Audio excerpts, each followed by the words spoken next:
ঠিকানাবিহীন গন্তব্যে নির্বাচনের ট্রেন, এমনই অভিযোগ প্রায় সব রাজনৈতিক দলগুলোর।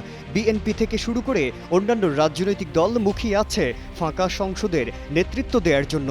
তবে কখন গন্তব্যে গিয়ে থামবে নির্বাচনের ট্রেন, তা নিয়ে ধোঁয়াশা যেন কাটছেই না।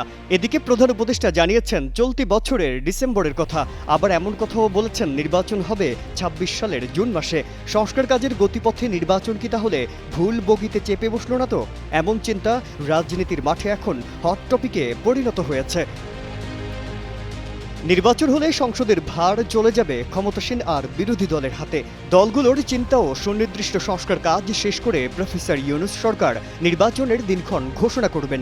এদিকে আন্তর্জাতিক অপরাধ ট্রাইব্যুনালে জুলাই আগস্ট গণহত্যায় অভিযুক্তদের বিচার কাজ চলমান রয়েছে। এছাড়া অন্তর্বর্তী সরকার কি এই বিচার কাজ সম্পন্ন করবেন, নাকি নির্বাচনের পর ক্ষমতাসীন দল এসে তা কার্যকর করবে, তা এখনও অনিশ্চিত। তবে অনেকের ধারণা প্রফেসর ইউনূস তা শেষ করেই নির্বাচন দিয়ে ক্ষমতা ছাড়বেন। বান্ডেল থাকলে প্রতি সেনমানিতে টাকা বাঁচবে। বিকাশ সেনমানি বান্ডেল কিনে জিতুন প্রতি লেনদেনে।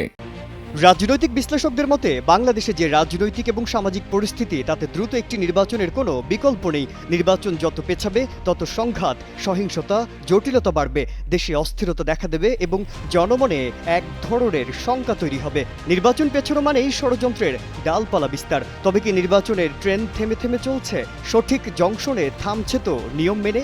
এমনই ভাবনায় দেশের রাজনৈতিক দলগুলো। নির্ধারিত সময়ের মধ্যেই জাতীয় সংসদ নির্বাচন হবে বলে প্রত্যাশা করেন গণ অধিকার পরিষদের সভাপতি ও ডাকসুর সাবেক ভিপি নুরুল হক নূর। বলেন, নির্বাচন আগে না সংস্কার আগে, নির্বাচন পরে না সংস্কার পরে, এই বিতর্কের দরকার নেই। রাষ্ট্র সংস্কার করেই নির্বাচন হবে, এটাই এই সরকারের ম্যান্ডেট। সংস্কার ও নির্বাচনকে মুখোমুখি করা যাবে না উল্লেখ করে নুরুল হক নূর বলেন, সংস্কার ও নির্বাচন সমান্তরালে চলছে।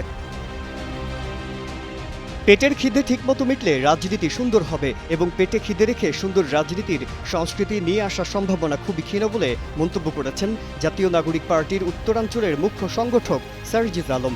১২ এপ্রিল দুপুরে তিনি পঞ্চগড় জেলা শহরের অদূরে জেলা প্রশাসন ইকো পার্কে মাশরুম ও মুক্তা চাষ প্রশিক্ষণ কর্মশালায় এ কথা বলেছেন। মাজহারুল আলম, কালের কণ্ঠ।